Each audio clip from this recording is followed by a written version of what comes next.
Mr. Bernard Peña, Mr. Carlos Pineda, and Ms. Jemarie Bocalvos.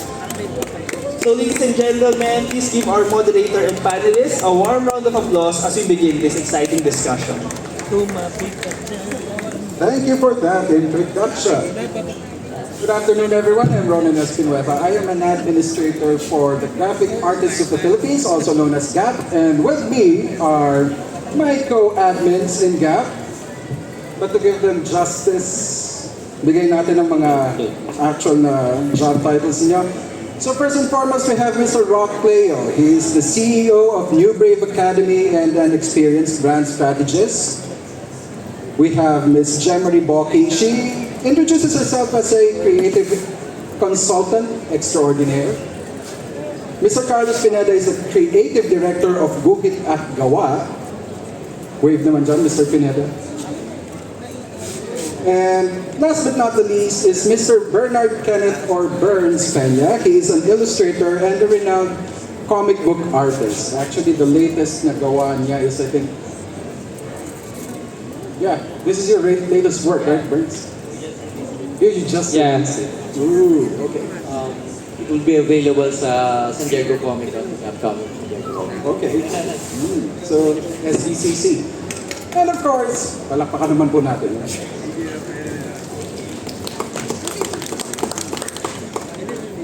Louder.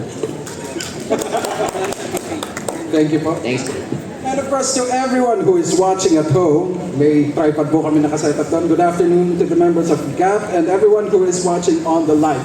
Ayun pala. So, wrong phone. And today we have the pleasure of holding the panel discussion.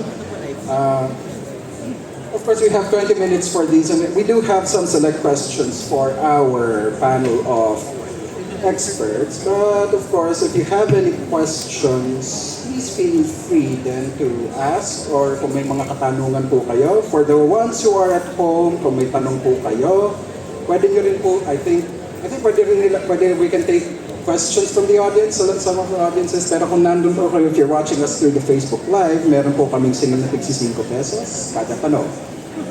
Para sa mga nandito po sa hall, huwag po kayo mag-alala, 10 pesos po. Sige natin. Umpisahan na po natin ang panel discussion.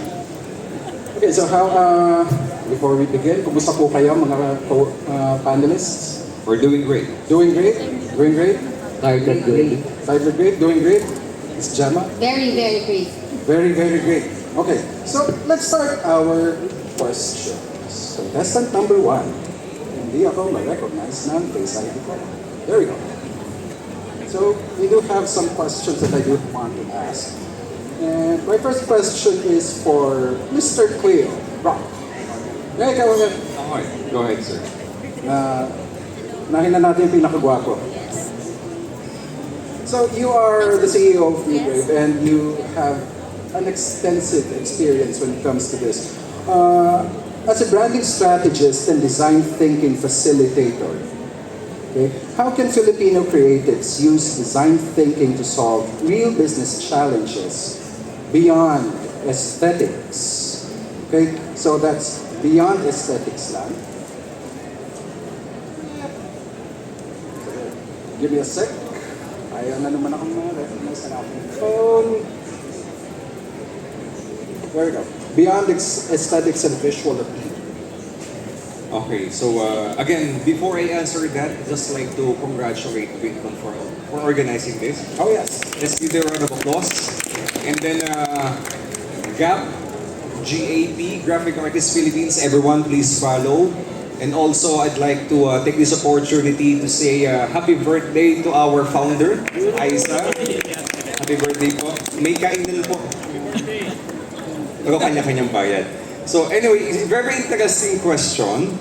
By the way, my name is Rock Leo.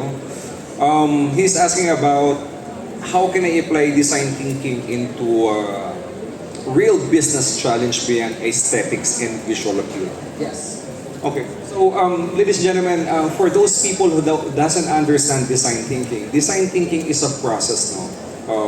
It's a 5-step process, a 4-step process, proven process on how to solve any big problems. Any problems or even small or big, you can solve that. So there are 4 steps in design thinking. No? Let's talk about the double diamond design thinking, which is determine, define, design, and deliver.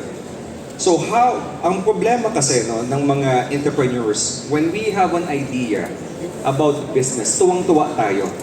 For example, ang ganda ng packaging. Packaging, hindi po binibili ng tao yung packaging. Kahit maganda yung packaging nyo, maganda yung pagkakagawa nyo ng produkto, if it's may disconnect, hindi po siya bibili. Paano po yun? You have to understand the problem. So when you create business, your business is a solution. So if you're not solving a problem, you're not selling. And another problem po no, ng mga Pilipino, when we create business, we are so passionate with the product or services na dahil gustong-gusto nyo yung product, akala nyo madaming bibili. May disconnect po doon. Ikaw lang po ang may gusto. Inisip mo ba yung ibang tao? Bibilin ba nila? That's the first step of design thinking, which is really important. Empathy. Empathy, ladies and gentlemen, is understanding the behavior ng customer. So if you really want to be successful in business, you have to understand kung ano yung problema ng customer nyo. Again, the niche, galing po, palakpakan po natin si Nanay. Oo, right. Need po, oo, palakpakan po natin si Madam. So, tama po ma'am, thank you for helping me to find that word, no? Yung pangangailangan. Problem po, ladies and gentlemen, is really important. Ano? Important, oo. Mahalaga, opo. Kailangan. So, sinabi niyo ma'am lahat,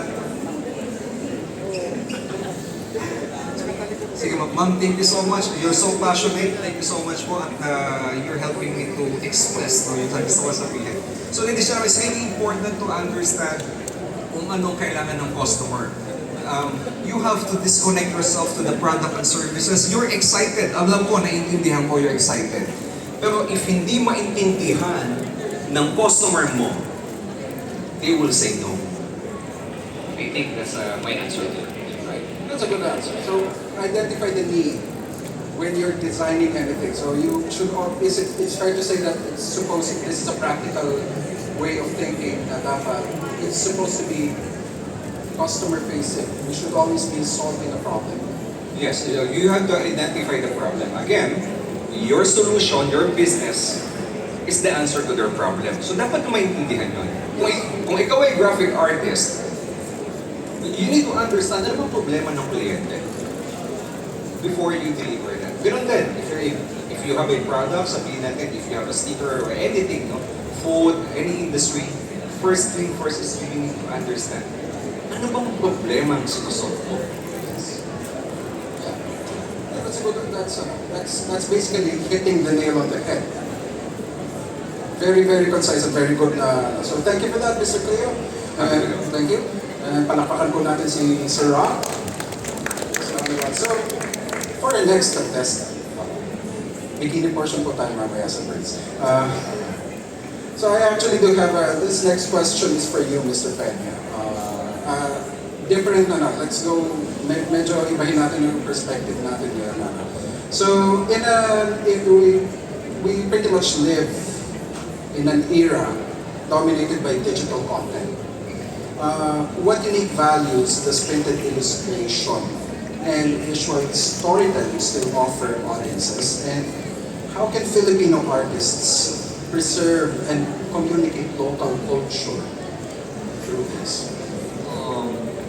From my experience, there's a lot of value in something that's tangible.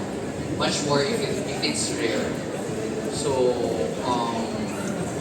in comic conventions, there are those who frequent goers, fans who would commission for something only they would own. So there's the value in that.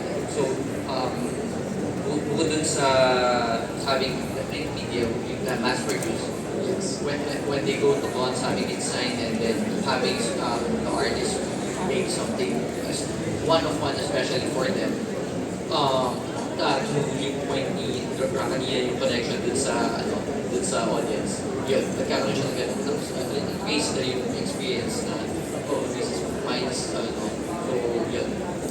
So, yun. People find value in that. I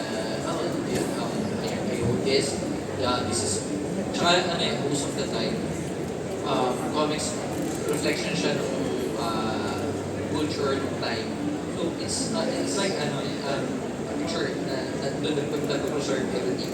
Tapos, isipin mo, when it gets like, extra value, gano'n. Tapos, when you connect with the creator, may class pa na gano'n. Tapos, dadagdag pa na, you can have them draw something that only you, kasi, we can eat it for the next person.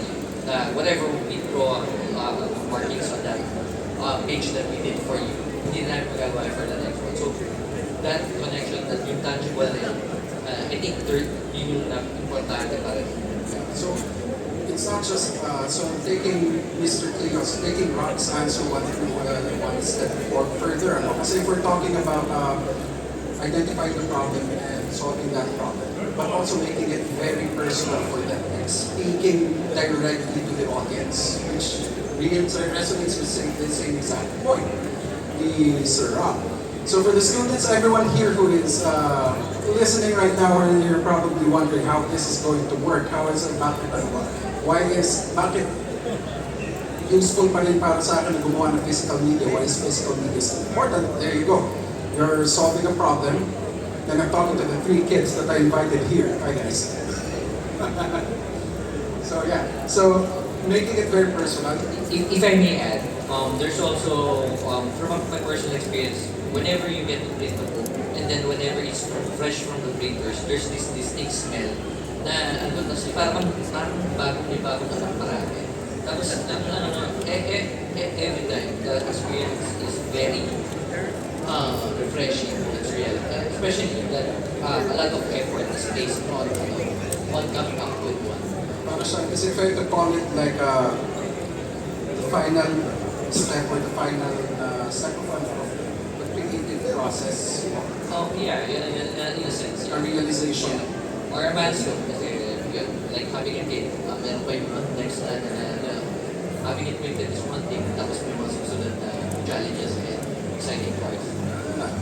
So that's a very good way of looking at it and communicating it. So it becomes a creation. Basically, you put it out into the world, and you also give it on the back. It's still solving a problem, but basically it takes on a life of its own. Speaking of kids, congratulations, Mrs. Shema. Thank you for that, Sir Burns. And my next question is for Miss Gemma Boki. Speaking of kids, kasi ilang months na po tayo na? Going 8 months. Going 8 months. Ooh, next. Konti na lang. Ako kasi mga 3 years na akong buntis. Off topic.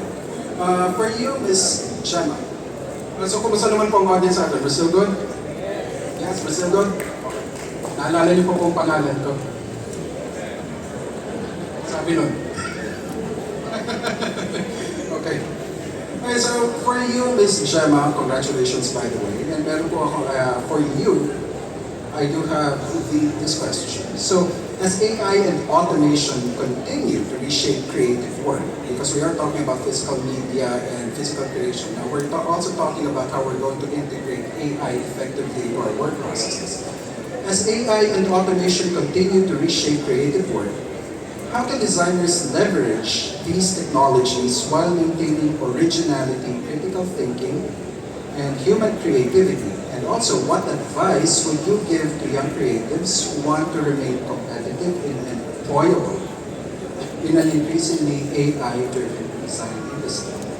Thank you for that wonderful questions. And hello, Brenton! So, yeah, yung question ni Sir Ronan, it's very important, especially for us, the audiences here in PrintCon. Kasi in the age of AI, we can leverage it, but at the same time, na-mention kanina, na kailangan alam natin yung needs ng audience natin. Kailangan alam natin yung culture ng audience natin, ng customer natin. And I think that's an advantage that print has And that's why I don't believe that print is dead. Print is very much alive, especially in the age of AI as a tool used by human designers. Yun yung paniniwala ko. So, to the younger people here, yung mga upcoming designers, upcoming people who will work in the print industry, ang pinaka-importante talaga is to have confidence in your experience, to continue learning. Kasi, what AI doesn't have, that you have, is you know the culture, you know the context, you know the emotion, and you can take responsibility na actually na-mention kanina about businesses. Ang AI makakatulong, but if anything goes wrong, sino ba yung masisisi? Sino dapat yung accountable? It's still you, the human that's working with AI. Yeah, I agree. So thank you for the very passionate answers. So it's still immersion in the culture and how you translate the culture of the audience that you are. So it's still pare-pareho tayo ng sagot actually to the same question, and it still goes back to what you said, Rock, na ano tayo, it's really understanding the problem. Tama yun. It's really making sure that you are doing the work of understanding your audience before you create anything, and then you put it out.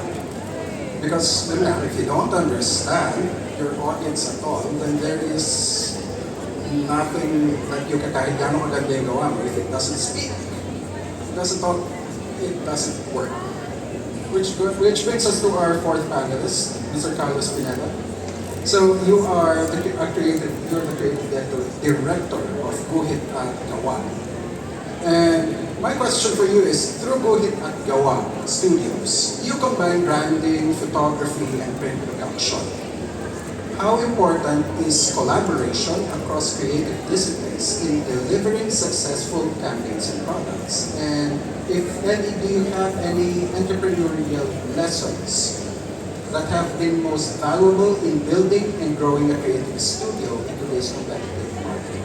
Yung Two-part question. two-part question.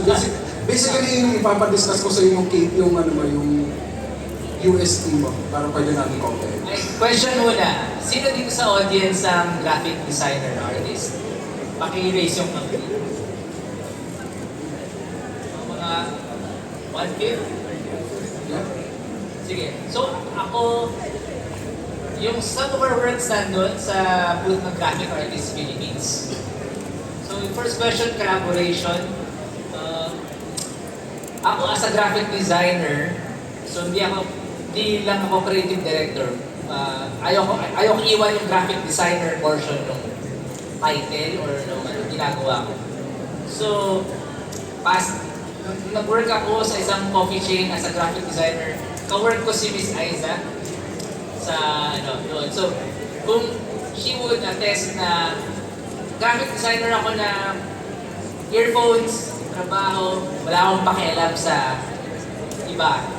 So, naka-hone in ako dun sa Pero sa working with in Guhit at Gawa, sa amin isang talaga yung collaboration, key talaga siya sa amin.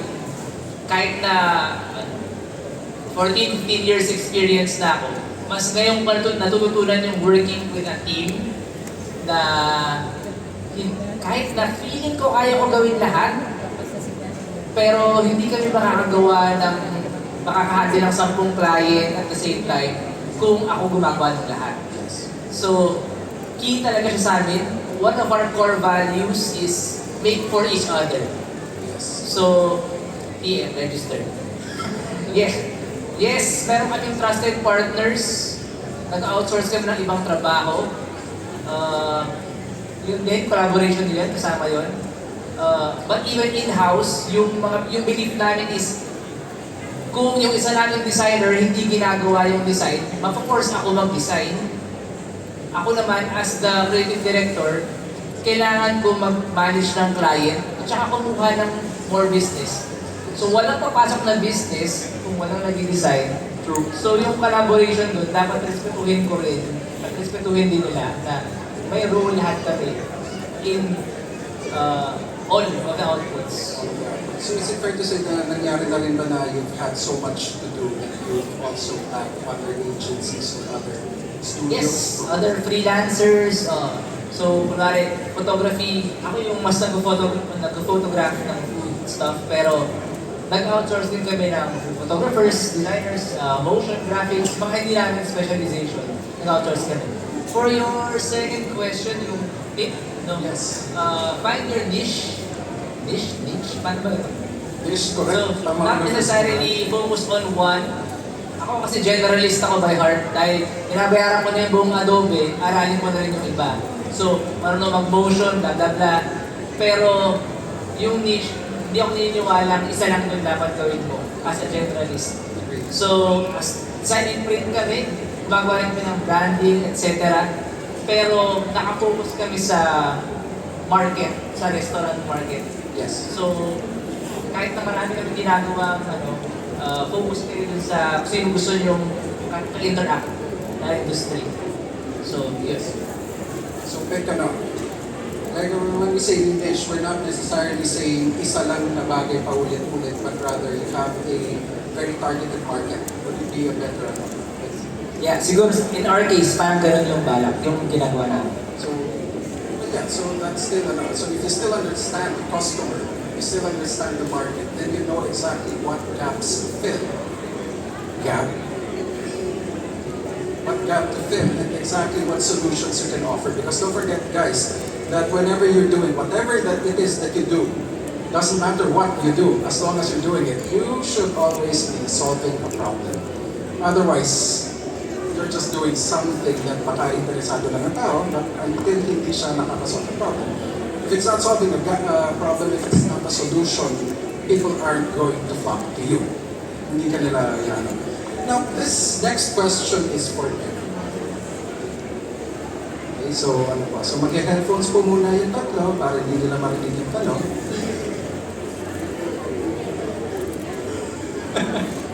I'm kidding. This is actually for everyone. And it has something to do, ito mas practical, mas nitty-gritty tayo dito. Mas more on execution tayo. Because we are talking about creating things now and solving problems on a digital platform. But still, we're printing it out on a physical platform because definitely print is still considered physical. Pero hindi na tayo mga figurista at letterista katulad ng mga araw. But there is a very important question. What should every aspiring graphic designer know about pre-press workflows? Pre-press workflows, so what should we know? How important, and whiplash bigla, bigla mo kami pinag-ibis na sa technical to. Hindi ko po sinabi sa kanilang tatanong. And how important is understanding CMYK color management in achieving consistent print results? I think this is medyo pertinent na katanungan nito. Sino mauna sumagat? Sino mauna? Miss Gemma. Sige, I'll answer first. So, just to give a bit of context. So, I've been working, like before I work as a creative consultant now actually. I was working as a graphic designer. Actually, web developer muna, tapos nag-marketing ako, tapos nag-graphic designer ako. So, dinaanan ko halos lahat din sa industry na yan. And one of the most interesting things that I've done so far in my career is working in print. So, nakakatuwa kasi parang hindi ko naman siya piniling pa. Pero, when I was transitioning from web developer to marketing, ako yung one-man team na tinatawag nung time na yun. Kasi ako din yung pinag-design, tapos yung design ko, sinend sa printer. So, nung time na yun, dahil nga baguhan ako, actually nagkamali ako ng file na sinend sa printer. Tapos 2 araw ng sahod ko, inaltas sa akin. Ganon. Kaya yung sinasabi ko kanina, may hugot yun, na in the future, kailangan responsible kayo sa work nyo. Kung ayaw nyo na kayo yung magbayad, na sa halip na kumita kayo, na walang pa kayo ng pera. So ano yung mga kailangan nyo malaman para hindi mangyari ito? So unang-una, akala ko, kaya ako nag-designer is may iwan ko na yung math. Pero sa totoo lang, math is very important in print because you need to know how to convert meters to centimeter. Anong size ba yung kailangan ng poster na yan? Yung pagkakamaling ginawa ko actually, visual display siya ng store na bilog. Mas maliit yung diameter na sinend ko. So, ang nangyari, syempre, hindi siya magamit. Eh, dahil tinatas na sa sahod ko, ginawa ko siyang table mat sa bahay. So, di ba? Para hindi masayang yung 2 araw ng sahod ko. So, unang kailangan na alam nyo is math.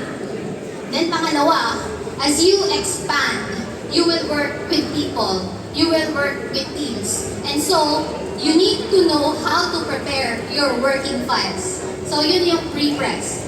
Name your layers. As a graphic designer, hahawakan ng ibang tao yan. Hindi pwede po layer 1, layer 2, layer 3. Hindi na saya oras nila, ano yun, i-hide pa nila isa-isa yun sa halip na ipiprint na lang, di ba? So, kailangan you name your layers. And then, after finalizing your file, you need to know how to package it and how to file name it properly. So, kung mga Adobe users kayo dito, may tool na tinatawag na package files. So, pwede nyo na siyang gamitin at makikita nyo, nakalagay na sa isang folders yung mga asset, yung mga link files, mga fonts. So, sa InDesign, nagpa-package all. And then, ikaw check nyo that everything is there at maayos pa rin yung filing. Kasi, you know, software, it's tools as well, pero magagawa niya mabilis, pero as humans, we need to double check. And then, yun, I think I've gotten covered some requests so far. And then sa CMYK and RGB. Why is it important? So, ngayon, we're here in PrintCon. I'm not sure if you've talked to our people here. Marami na kasing iba-ibang types of printer sa panahon ngayon. When review, when I was working in print, most of our suppliers are working in CMYK. Pero, ang computer screens natin, sometimes it's calibrated as RGB. So, RGB, red, green, blue. Then, CMYK, cyan, magenta, Y, yellow, and then K, which is black. So, ano siya? Ang nangyayari kasi, kapag tumingin tayo sa screen na naka-RGB, parang ang ganda, ang bright ng colors. But, if it's printed in CMYK, minsan, yung RGB, pag hindi siya na-convert ng ayos, the colors turn muddy. So, yan talaga yung pagkakaiba ng human eye from the computer eye. So, yan yung isa na sinasabi ko kanina na you use AI as a tool. Kasi when you bring your digital artwork to physical life, iba yung magiging itsura at kulay niya. Yes. So, yun.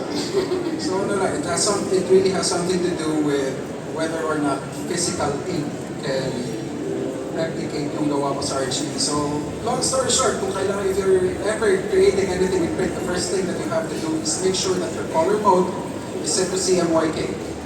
Always set to CMYK if you're going to print. If you're not going to print, if you're going to do it digitally, sige RGB. But, in I experienced then as in graphics, I always make an RGB and a CMYK. So, just about ano. So, yeah. So meron na tayo, what time is it? 5 o'clock na tayo, guys. So, meron tayong ano. Do we have any questions from the crowd? No? No questions? No questions? Okay, so I do have I think this is that's okay naman na po tayo sa mga tanungan. Of course, if they have other questions, if you want to meet our panelists, you can approach them and ask questions then. But I guess to close up this panel discussion, I have one last question. So this question is, in your view, what must the Philippine creative and printing industries do today to ensure that Filipino creatives are not only globally competitive but also respected, fairly valued, and future ready? And I think this question I would like to ask muna from you, Sir Rob. Okay. Sorry, can you repeat the question again? Okay. So in your view, what must Philippine creative and printing industries do today to ensure that Filipino creatives are not only globally competitive but also respected, fairly valued, and future ready? Okay, it's a very interesting question.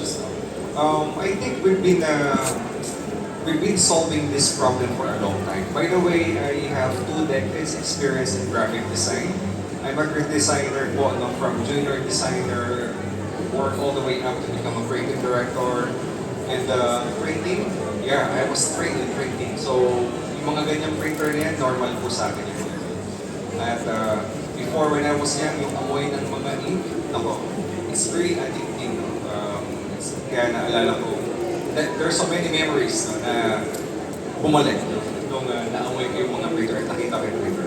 So anyway, what we need to do no, for the graphic artists and also for the printing industry, number 1 is, for me, in my opinion, is to be globally, to be more globally competitive, is you have to really deliver the design in such a way na it's at par with other countries. No? My point here, no, kasi we're trying to, ang problema kasi sa mga graphic artists ngayon, you're trying to solve or trying to create a design based on your own understanding or based on your own interpretation. Tama naman yon. But the problem is, there's a brand guidelines kasi. There's a brand playbook that we need to follow. So if you don't follow the brand playbook and you date the design based on your own interpretation, repetition ang mangyayari. At pag nag-repeat yan, mabibisit ka lang. Why? Because there's a brand playbook. What's the point of brand playbook? Panghampas sa ulo mo? Diba? So hindi siya ganun, no? Ladies and gentlemen, this is a problem of graphic design. Another problem natin is, we always do a design based on Western style of design. Amerikano ka ba? Ma'am, American ka ba? Chinese ka po ba? Or ano? We are all Filipinos. And yung packaging natin, westernized. There's no distinct design of Filipino design. Go to Japan. Go to Korea. Go to Taiwan. Go to China. Pag uwi mo, uy, galing Taiwan. Uy, galing Japan. Ikaw, pag gumawa ka ng design, saan to galing? Uy, Bulacan. Hindi mo alam kung saan galing. Why? Because all graphic designers are not trained to integrate the Filipino culture design. So if you really want to be globally competitive, you need to be Filipino. Future ready is to embrace Filipino design. I remember when I go to Mindanao, Cotabato, we had a conversation there. Pinakita sa akin yung design nila. Sir, can you check our design? This is our entire design. Kasi we want to make it modern. Sabi ko, ano po kayo? ARMM po kami. Muslim po kami. Barn. Sabi ko, why do you need to make this design? Ang ethnicity of Muslim ang gusto kong makita sa design nyo. Sir, kasi everyday na namin ito nakikita eh. Everyday, but ako, ngayon ko lang nakita to. It's very unique. This one is very unique. It's very Filipino. We need to create a lot of design which is Filipino. Yes. Ladies and gentlemen, pumunta kayo sa expo ng Indonesia, ng Thailand. It's very distinctive yung design nila. Sa Philippines, punta ka, labas kayo dyan, oh. Hindi mo nga alam, baka Philippine made din yan. Hindi tayo trained. Even sa school, hindi po tinitrain yung cultural identity ng Philippines. Hindi po tayo trained. Oh. Kasi pag bibigyan ka ng peg, anong peg bibigay sa'yo? Peg, ladies and gentlemen, for not a graphic designer, peg is inspiration. So pag binigyan ka ng peg, bibigay sa'yo saan to? Sa UK, sa USA. Di ba? Bibigyan ka from Korea. Anong peg mo sa Philippines? We don't have reference. Why? Because only few Filipinos taking care of the graphic design in the Philippines. Maghanap nga kayo ng book ng graphic design ng Philippines. Labas nyo lahat ng reference nyo. Lahat yan Western. We are not Westerns, ladies and gentlemen. We are Filipinos. So, if you really want to sell to Filipinos, if you really want to be globally competitive, I'm going back. We need to be Filipino. Thank you for that, Mr. Cleo. So, all of our panelists here, everybody here in GAP is we basically espouse the same thing. Kaya nga tayo graphic artists of the Philippines. Kaya hindi tayo graphic artists lang So, be Filipino, that is correct. Immerse yourselves in the culture and know what it is. Dig deeper, more than the surface na ano natin. Kasi whenever we say na, if I may add, whenever we say Filipino, what do we, Philippine national costume, ano naalala na? Maria Clara, diba? Big poofy sleeves, parang, Yeah, Ronan, if I may add lang. By the way, I have vocation. Vocation means I help indigenous people and to help them with their creative process. Ang gagaling nila, ang creative. These people are not exposed to technology. But they have their own technology, yung mga tools nila. Ang gaganda ng gawa. So sabi ko, this is, bakit mo ginamit to? Why there's may ganito? Kasi po, sabi nila, eto po ibig sabihin nito, ganito siya. May ibig sabihin. there's a story. Yes, of course, lahat tayo as a graphic designer, you cannot just use element. In fact, tatanungin ko nga kayo bakit polka dots? Ano ba to? Chinese New Year? Diba? So, every elements na i-a-apply nyo, tatanungin kita as a creative director, yung mga indigenous people, intentional Can say, yung development nila. Alam nila Yes. kung para saan to. Sabi ko, my gosh, how many graphic designers understand this? Kasi template to sa Canva eh. At ito yung generic sa AI eh. Malay ba nila? By the way, speaking of, masingit ko lang. Yeah. Stop generating graphic design sa AI. Nakakasuka na po. Yun lang. Yes. Yeah. So, thank you everyone. Binigyan ako ng timer.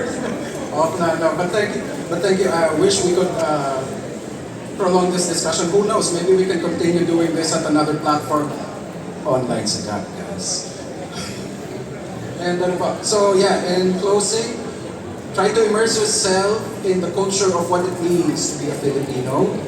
And always be telling the story of a Filipino. And when you're solving a problem, always be solving it from the perspective of being a Filipino.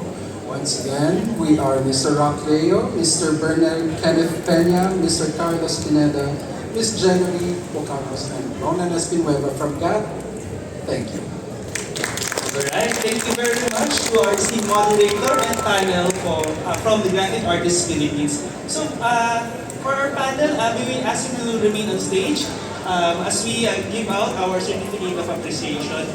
At this point, may we call on our Vice President for Internal Affairs, Richard Cuan, and our Board Secretary, Mr. Chito Constantino, to give out our certificates of appreciation and tokens. Pag gumamit ng Canva.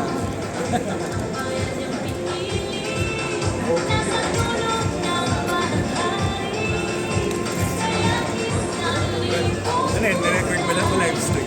Yeah, record. Na-record ba? Sir Richard, Sir Chito.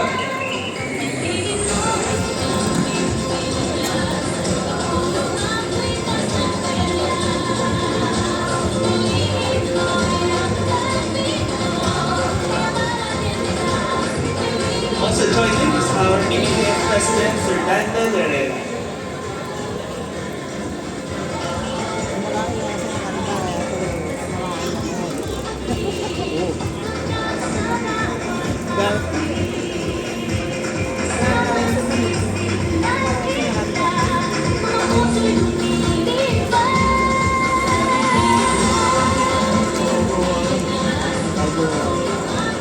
Again, let us give our warmest round of applause to our speakers, Sir Rock Leo, Sir Bernard Peña, Sir Carlos Pineda, and Miss Jemery Bocalvos, and Sir Ronan.